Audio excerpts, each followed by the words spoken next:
વસુદેવસુતં દેવં કંસચાણૂરમર્દનમ દેવકી પરમાનંદમ કૃષ્ણં વંદે જગદ્ગુરુમ.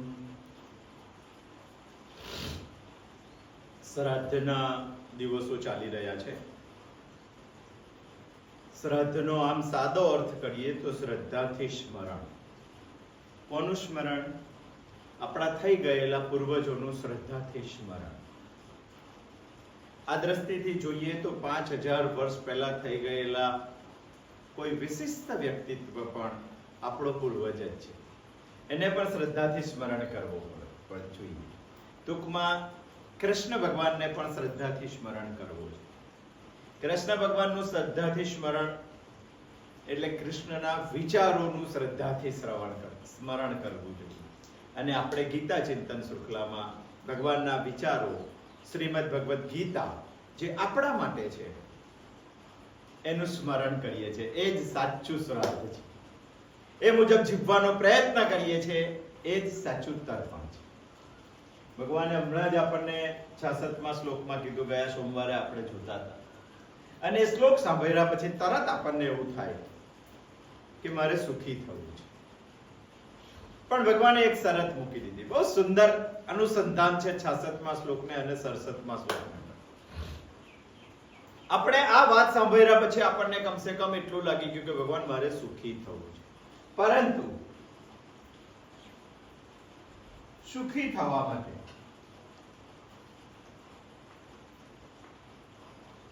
ભગવાન કહે છે કે એક વસ્તુ જોઈએ છે અને તે વસ્તુ છે પરમ શાંતિ.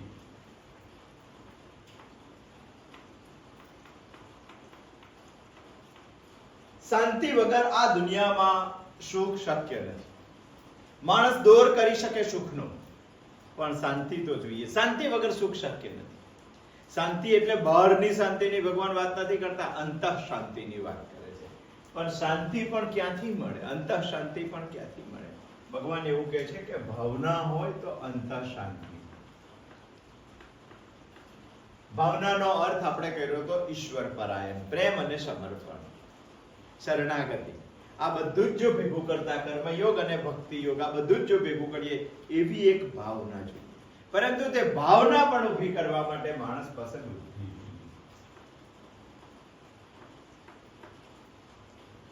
અને બુદ્ધિ આત્માને સમજી શકે તેવી જોઈએ. જો તે બુદ્ધિ જોઈતી હોય તો તેના માટે ભગવાને એક શરત મૂકી છે, અયુક્ત થવું પડે.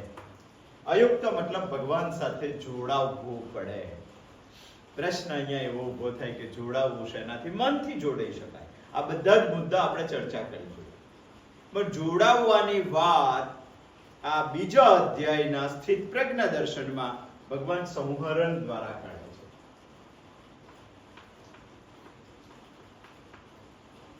જો જોડાવાથી સુખી થઈ શકાતું હોય તો આ જગતમાં સંહરણની તમને, મને અને આખી દુનિયાના માનવ માત્રને જરૂર છે એ વાત સાબિત થઈ જાય છે. ઘણા લોકો છે જેને મુક્ત નથી થવું, તો શું વાંધો છે? મુક્ત નથી થવું, સુખી તો થવું છે. અને સુખી થવા માટે સંવરણ વગર શક્યતા નથી. એ દ્રષ્ટિથી પણ આ વિષયને આપણે ખૂબ જ ઉદાહરણપૂર્વક સમજવો જોઈએ. સંહરણ ભગવાને બહુ સુંદર રીતે આપણને સમજાવ્યું છે. હરણ નહીં, હરણ તો બધા બહુ લોકોનું થઈ જાય. અહીંયા તો સંહરણ, સમ્યક હરણ, એને સંહરણ કહેવામાં આવે છે. 5 વાતો તેમાં જણાવવામાં આવી છે. આત્મા, બુદ્ધિ, આ આપણે જોઈ ગયેલા છે. મન, ઇન્દ્રિય અને વિષયો. આ 5 બાબતોમાં આ સેન્ટરમાં છે. આ જો આ બાજુ જાય તો આ 3 નું યુનિયન બને, અને આ જો આ બાજુ જાય તો પણ આ 3 નું યુનિયન આ બાજુ જાય. જો મન બુદ્ધિ જો મનને ખેંચે અને ઇન્દ્રિયો પણ એની સાથે જોડાઈ જાય તો આ બ્લોક બનીને જો ઉપર જાય તો તેને સંહરણ કહેવાય, નીચે જાય તો તેને હરણ કહેવાય, આને જ પતન કહેવાય, આને જ પ્રગતિ કહેવાય. આને જ અધઃ કહેવાય, આને જ ઉર્ધ્વ કહેવાય. સમજવું. આ દ્રષ્ટિથી જો જોઈએ તો મન જે બાજુ જાય એ બાજુ બુદ્ધિ જાય. બે જણે લગ્ન કરેલું છે એવું જ સમજી લો, જોડકું છે બંને જણનું. જો મનને ઇન્દ્રિયો ખેંચી લે વિષયો તરફ, વિષય એટલે જગત, સમજો. જો જગત તરફ ઇન્દ્રિયો જાય અને મનને ખેંચી લે તો બુદ્ધિ એની પાછળ પાછળ આવી જાય. જો એની પાછળ પાછળ આવી જાય તો આખો બ્લોક બને અને બ્લોક નીચે આવે તો તેને હરણ કહેવાય. ભગવાન એને જ કહે છે ધ્યાયતો વિષયાન પુંસ સંગાસ્તે સુપજાયતે સંગાત સંજાયતે કામો કામાત ક્રોધો વિજાયતે ક્રોધાત ભવતિ સમોહ સમોહા સ્મૃતિ વિભ્રમા. આ જ બાબતને ભગવાન બતાવે છે, બહુ સુંદર રીતે દર્શાવે છે. પ્રસાદે સર્વ દુઃખાનામ હાનિરસ્યોપજાયતે પ્રસન્ન ચેતસો યાશુ બુદ્ધિ પર્યવતિષ્ઠતે. આ જ બાબતને ભગવાન આ દ્વારા સમજાવે છે. અહીંયા સંહરણમાં જોડાવાનો મુદ્દો બહુ મહત્વનો છે, કારણ કે અહીંયા અયુક્ત થાય તો જ માણસ સુખી થઈ શકે. અને આ મન અને બુદ્ધિ તો જોડાયેલા છે. સમજો કે આ બાપ છે, આ માં છે અને આ સંતાનો છે. એક વખત જો મજબૂતપણે આ બે ભેગા થઈ ગયા ને અને આ બે જો આ તરફ આવવા માંડ્યા ને તો પછી બાપને આવવું જ પડે છે. એને હરણ કહેવાય. પરંતુ જો આ બેનું જોડકું પાવરફુલ હોય અને બાપ આને કન્વિન્સ કરી લે તો છોકરાઓને એની પાછળ આવવા પડે અને આ બ્લોક ઉપર જઈ શકે. એને સંહરણ કહેવાય છે. નીચે આવે તેને હરણ કહેવાય. એવું જ ભગવાને આપણા અંદર પણ એક જોડકું આપેલું છે, એને સમજવાની જરૂર છે. અહીંયા ભગવાન આપણને સુખી થવા માટે આજ સમજાવવાનો પ્રયત્ન કરે છે. સરસતમાં શું આપણને ઈચ્છા થઈ છે કે ના, મારે અયુક્ત તો રહેવું જ નથી, મારે તો બુદ્ધિ તો જોઈએ, મને ભાવના તો જોઈએ, મને શાંતિ તો જોઈએ અને મારે સુખી તો થવું છે. તો ભગવાન કહે છે કે આ ત્રણને બરાબર સમજી. ઇન્દ્રિયો જો વિષયોમાં ફરશે એનો વાંધો નથી, પણ ઇન્દ્રિયો વિષયોમાં ફરશે તો મન તેની પાછળ પાછળ જશે. મન તેની પાછળ પાછળ જશે તો જેમ પાણીમાં નાવને પવન ખેંચી જાય છે એમ મન પ્રજ્ઞાને આ બાજુ ખેંચી જશે અને હરણ થઈ જશે. ભગવાન આપણને એ સમજાવવા માંગે છે. ઇન્દ્રિયાનામ હિ ચરતામ યન મનો નો વિધેયતે તદસ્ય હરતિ પ્રજ્ઞામ વાયુર્નાવમિવાંભસી. નાવની માફક વાયુ નાવને લઈ જાય એ માફક મન પ્રજ્ઞાને લઈ જશે. ઇન્દ્રિયાનામ હિ ચરતામ યન મનો નો વિધીયતે. આ શ્લોકમાં આપણે ચાર બાબતો સમજવાની છે અને ચારે ચાર બાબતોને ખૂબ સુંદરતાથી આપણે સમજશું. કારણ કે ભગવાને બતાવેલું છે સંહરણ માટેની પ્રક્રિયા બતાવેલી છે અને સંહરણ માટેની પ્રક્રિયા ઇન્દ્રિયોનો આના સાથે સંબંધ શું થાય છે, કેવી રીતે થાય છે, તો મન એની પાછળ પાછળ જાય છે. અને જો મન પાછળ પાછળ જાય છે તો વાયુ જેમ નાવને પાણીમાં ખેંચી જાય છે તેમ પ્રજ્ઞાને મન ખેંચી જશે. તો આખું ગ્રુપ નીચે આવી જશે. એને જ અધઃપતન કહેવાય. તો સુખી નહીં થઈ શકે. સુખી થવું હોય તો આ ત્રણે ત્રણના ગ્રુપને ઉપર લઈ જવાની, આત્માનો વિચાર કરવાનો, ભગવાન તરફ લઈ જવાનું, પરમાત્માને સમજાવવાની કોશિશ કરવી જોઈએ. અને ભગવાન સિમ્પલ સમજાવે. આમ જો આપણને શ્લોક સમજાઈ જાય તો 66માં શ્લોક સમજાઈ જાય તો 66માં શ્લોકમાં ગીતા પૂરી છે. પણ આપણને પ્રશ્ન થાય કે ભગવાન મારે તો સુખી થવું છે, તો ભગવાન કે આટલું ધ્યાન રાખજે સુખી થવું હોય તો. ડોક્ટર કહે ને કે ના મારે તો નિરોગી રહેવું છે, તો આવું પરેજી રાખજે. તો ભગવાન આપણને પરેજી કીધી છે 67માં શ્લોકમાં. ઇન્દ્રિયાણામ હિ ચરતામ યન મનો નો વિધીયતે તદસ્ય હરતે પ્રજ્ઞામ વાયુર્નાવમિવાંભસી. ભગવાન એ સમજાવે. આમાં સૌથી પહેલું આપણે સમજવું છે ઇન્દ્રિયાનામ હિ ચરતામ.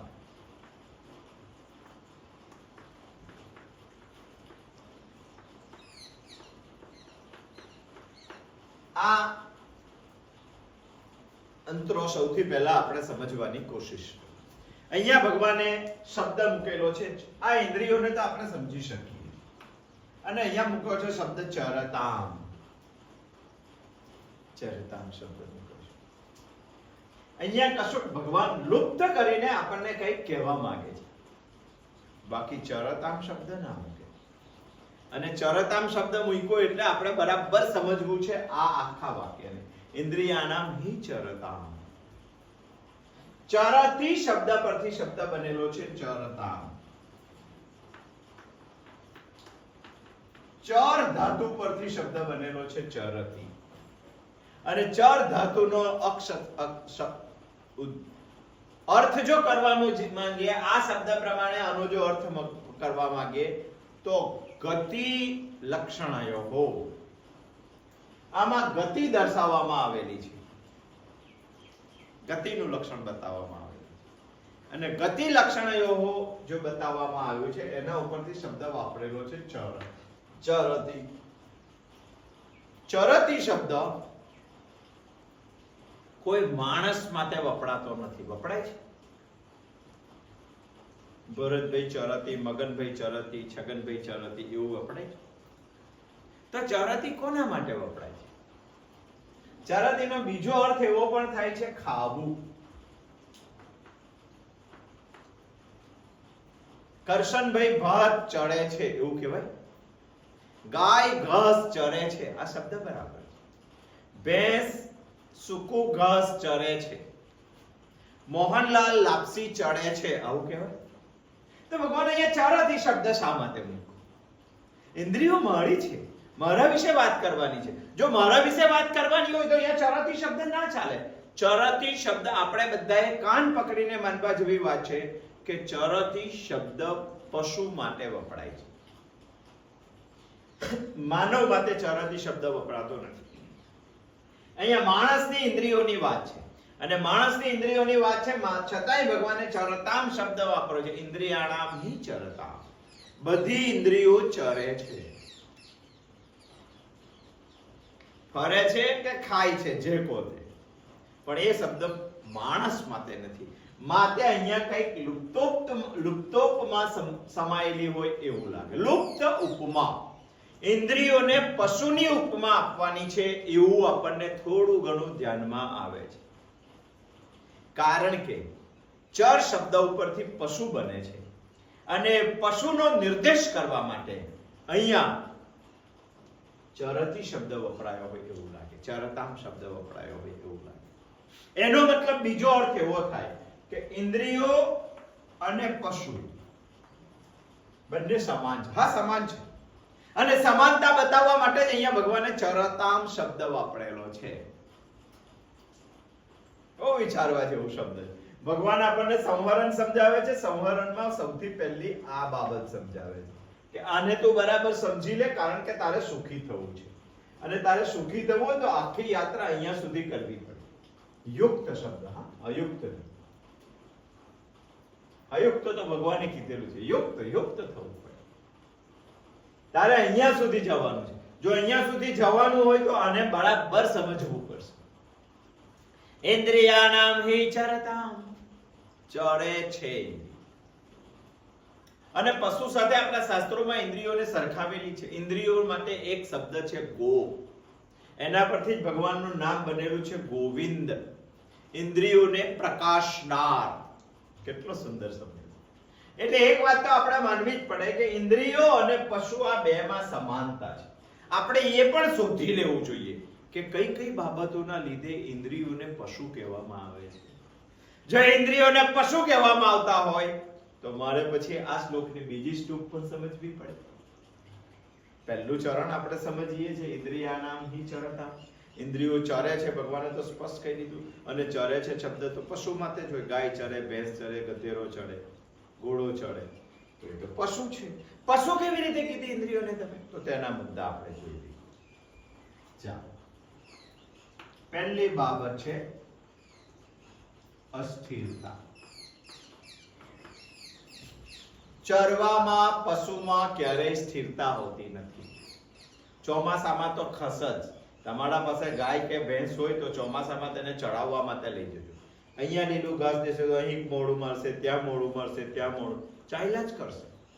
પશુમાં એવી આદત નથી કે એક જગ્યાએ સંપૂર્ણ ઘાસ ખાઈ લે પછી બીજું ખાવા માટે જાય, ના, હું જે ખાઉં છું તે બરાબર નથી, પેલું સારું છે, ત્યાં જાય પછી એવું લાગે કે આ બરાબર નથી, પેલું સારું છે, તો ત્યાં જાય. પશુમાં ચંચળતા છે, પશુમાં સ્થિરતા નથી. એ આજે આ ખાય, કાલે પેલું ખાય ને દોયડા જ કરે, દોયડા જ. બધું ખાવાનું સખત સારું હોય, પુષ્કળ હોય, છતાં પણ પશુ એક જગ્યાએથી બીજી જગ્યાએ દોયડા કરે, એમાં સ્થિરતા નથી ચડવા, સતત ભટકે છે.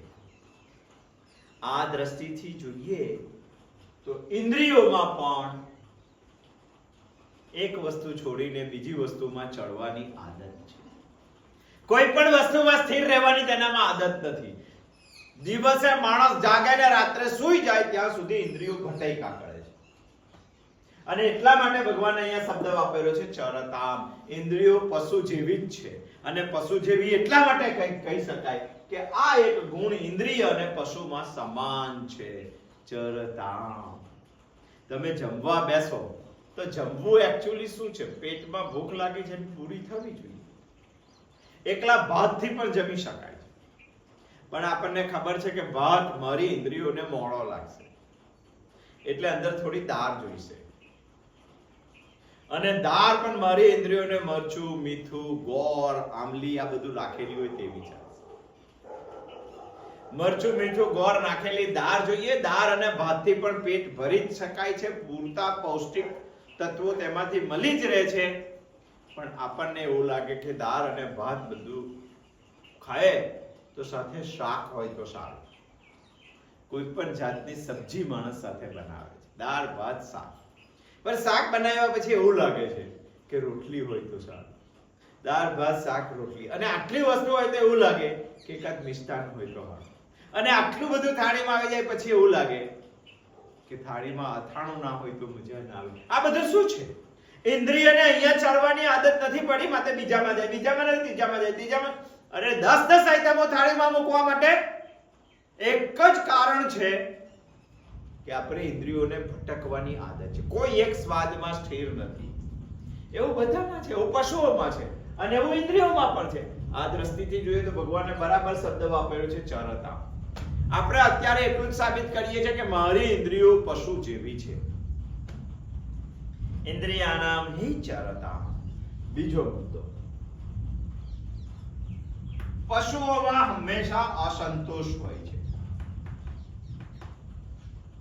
ક્યારેય પશુ ડરાતું નથી. બસ ખા ખા ખા ખા ખા, જેટલું નાખો એટલું ખાયા જ કરે. બધા પશુની આદત. તમે નાખો પછી પશુ કોઈ દિવસ એવું કે હવે ના આપશો, હું ડરાઈ ગયો. ડરાઈ હોય તો એ ખાઈ લે. આપણી ઇન્દ્રિયો પણ ક્યારેય તૃપ્ત થતી નથી, ક્યારેય તૃપ્ત થતી નથી. એ ડરાતી જ નથી ને.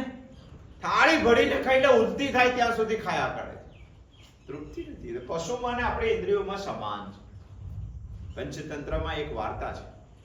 એક રાજા એક બકરો પાડેલો. જરા શોર્ટમાં જોઈ લઈએ આપણે, સમય આપણને થોડી ઉતાવળ કરવાનો છે. અને બકરો રાજાનો એવો કે ગમે તેટલું ખવડાવો છતાં લીલું ઘાસ બતાવો એટલે ખાઈને ખાય.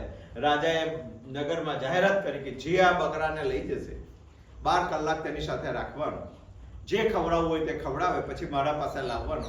મારા પાસે આવ્યા પછી લીલું ઘાસ ના ખાય તો એને હું જેલમાં, જો ખાય લીલું ઘાસ તો એને હું અડધું રાજ્ય આપીશ, અને ના ખાય તો એને જેલમાં પૂરી. ધનિકો લાગ્યા, બુદ્ધિશાળીઓ લાગ્યા, પંડિતો લાગ્યા, શાસ્ત્રીઓ લાગ્યા, ધંધાવાળા લાગ્યા, ખેતી બધા જ લાગી ગયા, બધા જેલમાં ગયા.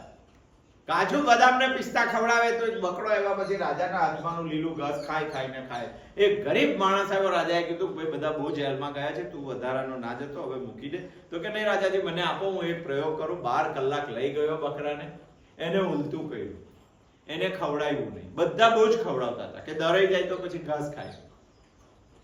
આને ઉલટું કર્યું, અને હાથમાં એક નેટરની સોટી અને હાથમાં લીલું ઘાસ લીધું.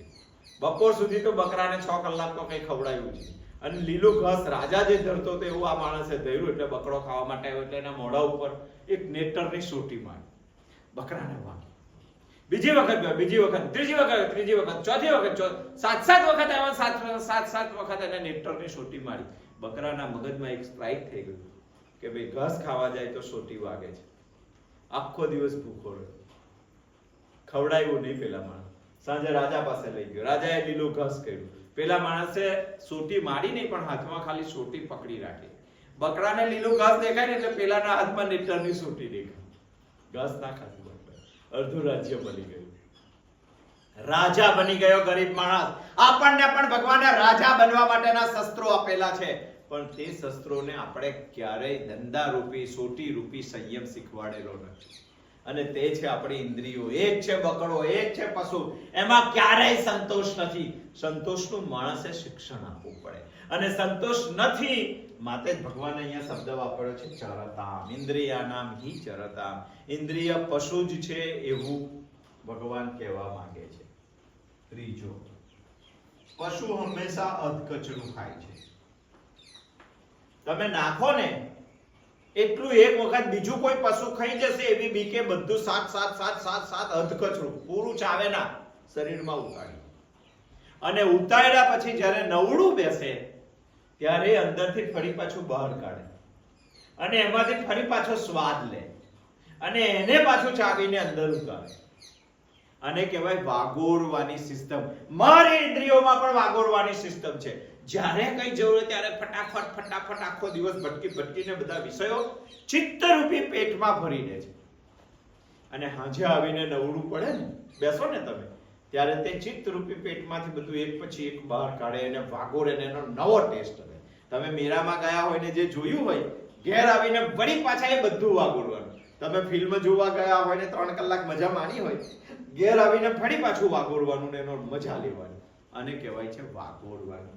પશુઓમાં જો વાગોરવાનું હોય તો મારી ઇન્દ્રિયોમાં પણ વાગોરવાનું સેમ જ છે. એમાંથી ફરીથી પાછો મારી ઇન્દ્રિયો સ્વાદ લે છે.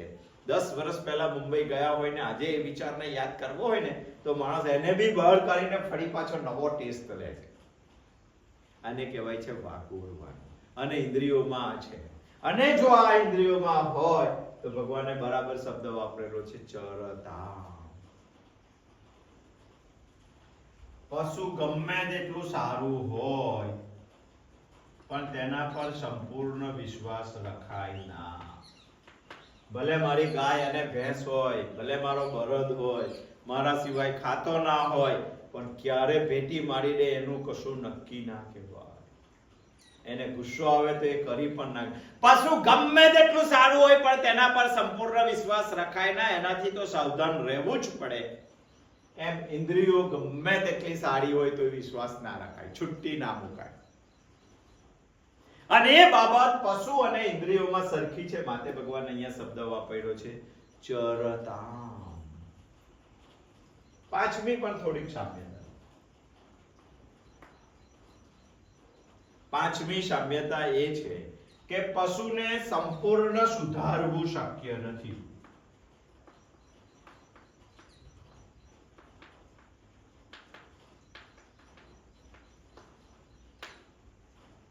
પછી પશુ તમારા જેવું સંપૂર્ણ સુધરી જાય એવી આશા ના રખાય. ગમે તેટલી ટ્રેનિંગ આપો, સર્કસનો સિંહ તમે ગમે તે રિંગમાંથી કૂદી જાય, પણ સંપૂર્ણ સ્વભાવ પોતાનો ક્યારેય છોડે ના.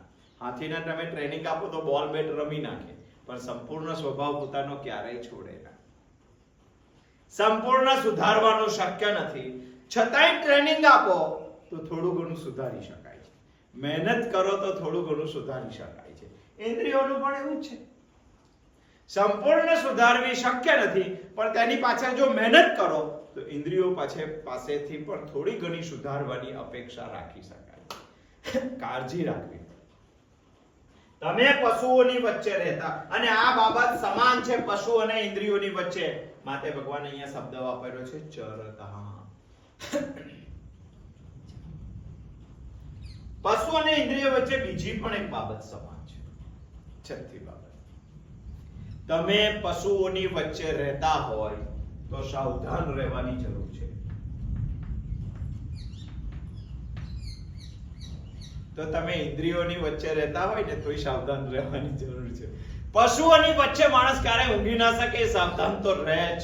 ક્યારે બે પશુ લડશે ને પોતાનો ખાટલો ગોલી નાખશે તે કશું કહેવાય નહીં. સાવચેતી તો રાખવી જ પડે. જો પશુઓની વચ્ચે રહેનાર માણસને સાવચેતી રાખવાની હોય તો ઇન્દ્રિયોની વચ્ચે રહેનાર જીવે પણ સાવચેતી તો રાખવાની, સાવધાન તો રહેવાનું. આટલી બાબતો પશુ અને ઇન્દ્રિયોમાં સમાન છે, માટે ભગવાને લુપ્તોક્તમાં તરીકે અહીંયા શબ્દ વાપરેલો છે ચરતા. ઇન્દ્રિયાણામ હિ ચરતા. પશુની માફક ઇન્દ્રિયો છે અને વિષયોમાં ચરે છે ઇન્દ્રિયો. ભગવાનનું કહેવાનો મતલબ આ છે. ભગવાન બહુ સ્પષ્ટ કહેવા માંગે છે કે જ્યાં સુધી તમે છો ત્યાં સુધી આ જગત છે અને છે. અને જ્યાં સુધી જગત છે ત્યાં સુધી વિષયો રહેવાના જ. અને જ્યાં સુધી વિષયો રહેશે ત્યાં સુધી તમારી ઇન્દ્રિયો એને ગમતો વિષય શોધી લેશે. અને એક વખત ઇન્દ્રિયને ગમતો વિષય એને શોધી લીધો તો મન તેનું અનુગામી થશે જ. અને જો મન એક વખત અનુગામી થઈ ગયું એટલે વિષયની પાછળ ઇન્દ્રિય જશે, ઇન્દ્રિયની પાછળ મન જશે. અને મનને જો ત્યાં ગમી ગયું તો જેમ નદીના પાણીમાં નાવડીને પવન ખેંચી જાય છે તેમ આ મન આપણી પ્રજ્ઞાને ખેંચી જશે. જો આપણી પ્રજ્ઞાને ખેંચી જશે તો પછી તમને સુખ ક્યાંથી મળશે? વાત ચાલે છે સુખની. અને સુખ દુનિયાના પ્રત્યેક માણસને જોઈએ છે. અને સુખ દુનિયાના પ્રત્યેક માણસને જોઈતું હોય તો ભગવાન આ શ્લોકમાં સુખી થવા માટેની સાવચેતી આપે છે કે આટલું ધ્યાન રાખવાનું. સંવરણ નામનો વિષય દુનિયાના પ્રત્યેક માણસને જરૂર છે. કારણ કે આ બ્લોક બનાવવાનો છે અને ઉપર લઈ જવાનો છે. એક્ચ્યુઅલી બધાનો આ બ્લોક બનીને આ તરફ આવી રહેલો છે. જો આ બ્લોક બનાવીને ઉપર લઈ જવાનો હોય તો સૌથી પહેલા આને સાચવવી પડે. કારણ કે આ જ મનને લઈ જાય છે એવું ભગવાન આ શ્લોકમાં કહે છે. ઇન્દ્રિયાણામ હિ ચરતામ યન મનો નો વિધેયતે તદસ્ય હરતામ પ્રજ્ઞામ વાયુર તદસ્ય હરતિ પ્રજ્ઞામ વાયુર નાવમિવાંભસી. મનને ખેંચી જાય છે. કારણ કે ઇન્દ્રિયો તો પશુની માફક ચાલે છે. સંયમિત જીવન ખૂબ જ જરૂરી છે. મળે આ ત્રણનો બ્લોક કરાવીને ઉપર લઈ જવાનું આનું જ નામ કે છે ભક્તિ. જો મારે આ ત્રણનો બ્લોક કરવાનો હોય તો જો અહીંયા પહોંચું છું. અહીંયા પહોંચવું એટલે પરમાત્માને સમજવું, ભગવાનને સમજવું, ઈશ્વરને જાણવું. અને આ ત્રણનો બ્લોક કરીને જાઓ ઈશ્વરને જાણવા માટે, એનું નામ જ ભક્તિ છે. ના કહું તો બહુ ભક્તિ કરું, રોજ ભગવાનને દીવો કરું. અરે તારી બુદ્ધિને ત્યાં બેસાડવાની છે, માથે દીવો કરવાનો, માથે શાસ્ત્ર વાંચવાનું છે. તો ભગવાને અહીંયા ભક્તિ જ સમજાવી છે. આ ત્રણનો બ્લોક બનાવીને અહીંયા લઈ જવાનો એક તાકાત જબરજસ્ત નિર્માણ થાય છે. પણ એટલા માટે બ્લોક નથી બનતો કે આ પશુની માફક વિષયોમાં જતી રહે છે. અને પશુની માફક વિષયોમાં જાય છે તો મન તેનું અનુસરણ કરવા લાગે, તેની પાછળ જતું રહે છે. આટલા કારણોના લીધે કહેવાય કે ઇન્દ્રિય પશુની માફક વિષયોમાં જાય છે. અને મન જો તેનું અનુગામી બની જાય તો પછી કશું બાકી ના રહે. તમે અહીંયા નહીં પહોંચી શકો. પછી તો તમારી આ બુદ્ધિ પ્રજ્ઞા મન ખેંચી જશે. પછી તો આ બ્લોક નહીં જાય, આ બ્લોક બની જશે પણ આ બ્લોક નીચે આવી જશે વિષયોમાં, જગતમાં. એને જ કહેવાય છે હરણ. પેલાને કહેવાય છે સંહરણ. સુખી થવું છે તો આ સમજવાની બહુ જ જરૂર છે. આ શ્લોકનું પ્રથમ ચરણ આપણે સમજ્યા. આવતા સોમવારે આવશું અને બીજું ચરણ પણ આપણે સમજશું. ઇન્દ્રિયાણામ હિ ચરતામ યન મનો નો વિધીયતે તદસ્ય હરતિ પ્રજ્ઞામ વાયુર નાવમિવાંભસી. બહુ ધ્યાનપૂર્વક સમજવા જેવો શ્લોક છે. બહુ ધ્યાનપૂર્વક સમજવા જેવો શ્લોક છે. અને આ શ્લોક પણ જો સમજાઈ જાય તો શ્રીમદ ભગવદ ગીતા આપણા માટે અહીંયા જ પૂરી થઈ જાય. સમજાઈ જાય એટલે એનામાં સ્થિર થવું પડે, એ પ્રમાણે જીવતા થઈ જવું પડે. પણ નથી, ભગવાનને ખબર જ છે કે એને નહીં સમજાય એટલે ભગવાનને 700 શ્લોક સુધી પહોંચવું પડ્યું છે. અને આપણે સમજશું 700 શ્લોક સુધી. ક્યારે કોને કયો તપ્પો લાગી જાય તે ખબર નથી. અને એટલા માટે સાતત્યપૂર્વક આપણે 700 શ્લોકને સમજવાનો પ્રયત્ન કરશું. શ્રીમદ ભગવદ ગીતાનો 67મો શ્લોક 67 આપણે સમજીએ છીએ. પહેલું ચરણ સમજ્યા, આવતા સોમવારે બીજું ચરણ સમજશું. અસ્તુ, જય શ્રી કૃષ્ણ.